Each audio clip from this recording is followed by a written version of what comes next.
Allahnya juga Allahu Akbar. Allahu Akbar yang mana ini? Hah? Sini Allahu Akbar, sana juga Allahu Akbar, sana juga Allahu Akbar. Bukan begini caranya. Ini pertumpahan darah. Mengalir di darah di aspal ini. Kami di sini mencegah saudara-saudara jangan sampai tumpah darah di sini. Jangan begini caranya. ولأنها إندونيسيا وهي بلقة التوأم من فلسطين فإنك تجد في إندونيسيا بعدد. Kenapa kita harus mengurus orang-orang lain? Kita juga, kita tidak tahu Israel, kita tidak tahu juga Palestina, kenapa tidak tahu? Kenapa kita harus pusing-pusing dengan mereka?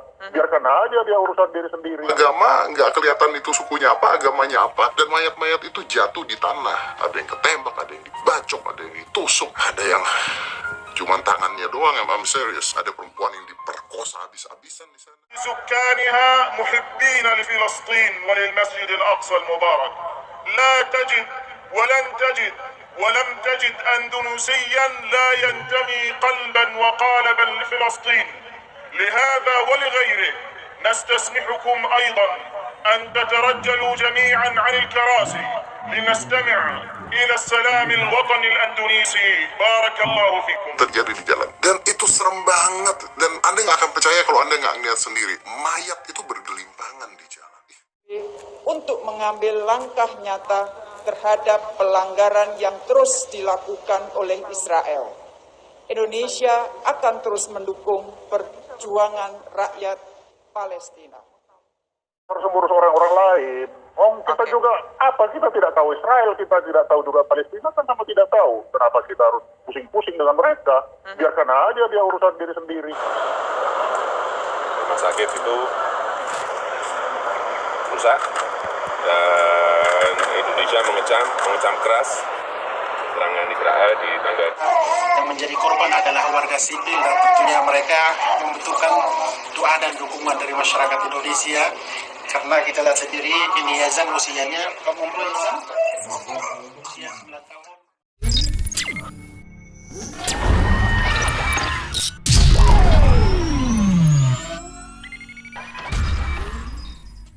Saya sangat sepakat dengan Pak Hendro Priyono.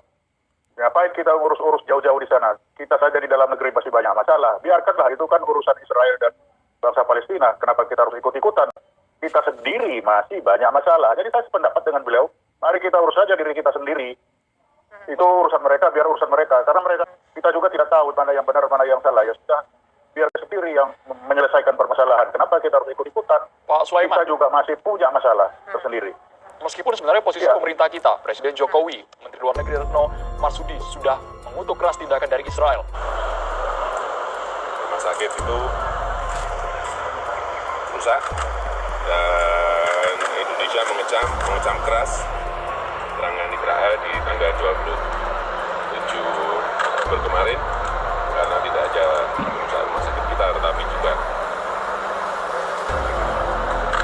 wilayah sekitar tidak sama. Indonesia tetap dan akan selalu di belakang Palestina. Agama nggak kelihatan itu sukunya apa, agamanya apa, dan mayat-mayat itu jatuh di tanah. Ada yang ketembak, ada yang dibacok, ada yang ditusuk, ada yang cuman tangannya doang. I'm serious. Ada perempuan yang diperkosa habis-habisan. Yang menjadi korban adalah warga sipil, dan tentunya mereka membutuhkan doa dan dukungan dari masyarakat Indonesia, karena kita lihat sendiri ini Yazan usianya Pak Sulaiman. Nah sekarang kenapa yang kita kutuk serangan Israel tapi kita tidak kutuk juga serangan Hamas ke Israel? Kan sama aja. Itu Israel membalas. Kan kalau dilihat sejak awal itu kan diganggu, ada digangguan. Yang menyerang duluan kan dari Hamas, dari Palestina. Israel kan hanya membalas. Jadi itu balas-balasan. Dan itu tiap tahun tuh kelihatannya setiap mau lebaran seperti itu.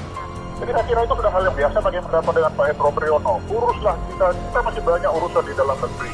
Pak, tapi masih banyak. Kenapa kita harus mengurus orang-orang lain? Kita juga, kita tidak tahu Israel, kita tidak tahu juga Palestina, kenapa tidak tahu? Kenapa kita harus pusing-pusing dengan mereka? Biarkan aja dia urusan diri sendiri. Agama nggak kelihatan itu sukunya apa, agamanya apa, dan mayat-mayat itu jatuh di tanah. Ada yang ketembak, ada yang dibacok, ada yang ditusuk, ada yang cuman tangannya doang. I'm serious. Ada perempuan yang diperkosa habis-habisan. terjadi di jalan. Dan itu serem banget. Dan Anda nggak akan percaya kalau Anda nggak lihat sendiri. Mayat itu bergelimpangan di jalan. Kan mengingatkan pada kita semua bahwa kita ini adalah sebuah negara. Negara kita ini punya apa yang disebut dengan konstitusi, punya undang-undang dasar. Di dalam pembukaan undang-undang dasar tahun 1945 yang menjadi landasan kita dalam kehidupan berbangsa dan bernegara. Di dalam alinea pertama itu, sesungguhnya kemerdekaan itu adalah hak segala bangsa. Dan oleh karena itu setiap penjajahan yang ada di muka bumi ini harus dihapuskan karena tidak sesuai dengan peri kemanusiaan dan peri keadilan. Itu jelas. Setiap warga negara.